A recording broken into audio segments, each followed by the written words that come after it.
How many business owners do we have in the room? Okay. How many people are looking to go into business and not in business just yet? Okay. So what we're going to talk about today, and you don't hear it often, is how to brand and market yourself online and offline. And we're going to go through a few illustrations. It's going to be really interactive, and we're going to move forward from there. A little bit about myself. Who's ever heard of Tuscaloosa, Alabama? Anybody? Okay. Little small city. If you know where nowhere is, it's in the middle of that. And that's where I'm from. She told me stop it. That's where I'm from. We started this company 14 years ago in a dorm room, my business partner and I, and he'll share a little bit later. And we have won about 52 awards in the industry. And what we want to do is just show you what we've been up to and walk you through how we've been able to grow the company. We're proud to say a few years back, the Tribune voted us as one of the top 25 rising stars in Atlanta. So we're proud of that as well. And this is a little bit of the work that we've been doing over that time. And after we view this, we'll go ahead and get started. All right? So the first question, I want to know, does anybody, who likes coffee? She loves coffee, okay. Do you like Starbucks? It's okay. Who loves Starbucks? Okay, you, okay. Who likes coffee and does not like Starbucks? Okay, why do you not like Starbucks? Too strong. Why do you like Starbucks? Too expensive. You say you like them. Experience, okay. So what you have here, you have one company. Again, us as small business owners, you have a company that's owned by a person, right? But it's up to you to shape the perception. We have two different people with one company, and they have two different perceptions about the company. So what we're going to talk about today is how to shape that. When you look at what you see on the screen, your brain is covered by what we call the cerebral cortex, about 66% of your brain. Even when you came here today, 95% of your decisions are made in your subconscious, right?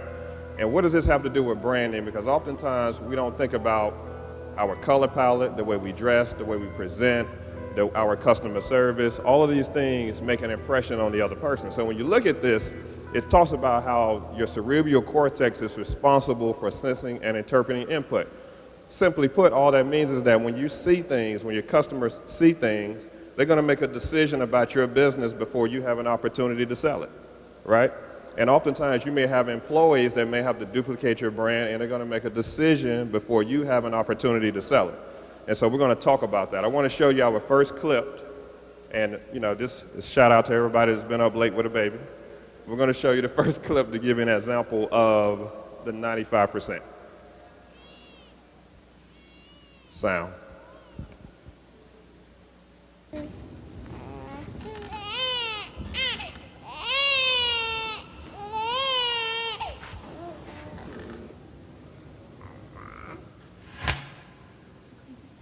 The local experts at your independent True Value know how much your project means to you.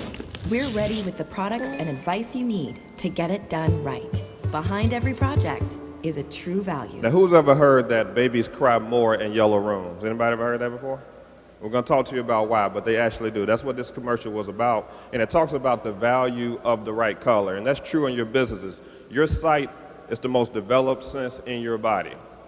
90% of an assessment for buying any product is off of what you see alone. Who knew that? And so it's very important. You make these decisions as you walk in and out of things. I know you haven't eaten yet. However, this is the Big Mac, right? When you go into the restaurant industry, why do they use a lot of red? Does anybody know? Appetite. It stimulates hunger. It stimulates your appetite, right? And so you've never eaten out of any, most things in fast food are not blue because it does the exact opposite. Now this is what you think you get, but you usually get this, right? We're not going to talk about that today, though. We're going to move on. So they put people in a red room, yellow room, and a blue room, and they saw that people eat 33% less in a blue room. Colors are that important. Corporations have colors trademarked because they're that important, because it helps you make a decision on if you're going to buy their product. We're going to move on and talk a little more. Why do banks use blue? Why do a lot of banks use blue? Not everybody at once. Yes, ma'am. Suggest safety. You're very close. Safety, loyalty, trust. Who's ever put their money in a pink bank? Anybody? Nobody at all? Okay. There's a reason why. Who's a fan of cars? Who knows cars? Okay, can you guess this car? I put her on the spot. Okay, we're talking V12, 700 horsepower. There's 8 of these made in the world. There's a waiting list. My business partner is on the waiting list. So when you find out the price of this car, you may want to talk to him. All right, so this is an $8 million car, right? And the whole point of this is sometimes we want to attract affluent or high-end clientele, and colors like black, silvers, and golds, if you think of any product, it evokes emotions of prestige, quality, things of that nature. So this is just the surface of branding, but I really want to get into a very important point, which is knowing why you exist. When you go into business, I don't think you go into business, you go into an industry. And when you go into an industry, you have to realize who your customers are, correct? And we think about the things you see right here: location, environment, size, income, nationality, but what are we missing? We're missing the most important piece. What are we missing about your customer? What should you consider? We often don't think about gender, right? A lot of women in the room, you guys rule the world if you don't know, right? And so we're going to talk about the difference between selling to a male versus a female. She said there's a major difference, absolutely. When you look at 85% of all consumer spending is influenced by women, right? 85% of everything. This is important to know your customer and know who you're talking to when you go to meetings. 90% of all home purchases are influenced for women. When the last time you saw a man that asked for an island and a kitchen while buying a house? Right? Not very often, right? We're going to talk about that as well. 80% of car purchases are influenced by women, right? So if I go buy a car today, my wife will influence whether I get it or not, even though it's my decision, correct? What? Aston Martin? You can buy me one, that'd be great. My birthday was yesterday, by the way, so it's right on time. The car earlier was a Mercedes Maybach Accelero. So, Maybach or Accelero, yeah.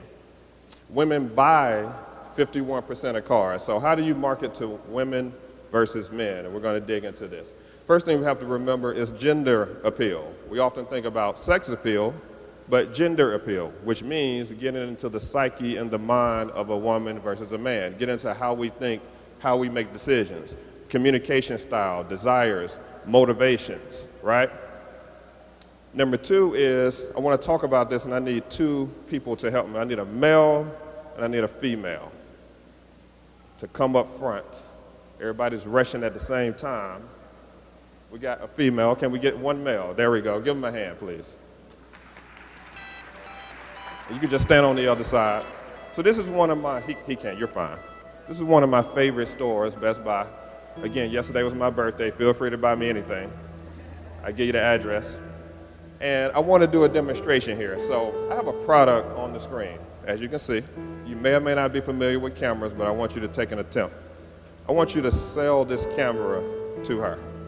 She just walked in the store. You're the salesperson. I want you to sell it to her. Hey, how you doing? How's your day going today? Okay, all right. I see you're in this section of the store. Now, what is it that you want to do with your camera? Catalog memories of family events. That's beautiful. That's beautiful. A lot of people are doing that now. Now, you know, are you familiar with the EOS, the Canon EOS? Not really.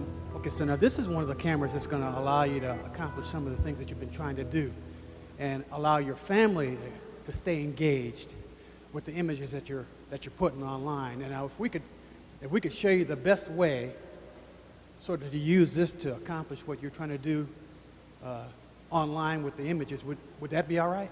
Yeah, but I'm not that technologically savvy though, so how would I know that I would be able to do that? Now see, this is the one thing about the EOS. It's so plain and straightforward. Even I wasn't able to mess it up. That's a relief. Okay, all right. Thank you very much. Have a seat. I'm going to go over what just happened here.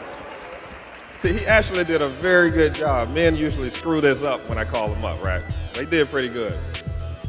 All right, so this is what happens, right? In most situations, when you sell to women versus men, men typically care about technical things, right? He did a good job because he didn't go deep into technical, right? Women care about what it does and not how it works. That's what she just said. Even when he got a little technical, she pulled him back and was like, I don't really know about all that, right? So if you're selling or branding something to women, you need to focus on how it works. How does it make life easier, more functional, more efficient? Because when you look at branding, it's a form of communication. And if men and women communicate differently, why can't we bring those things to branding? Does that make sense?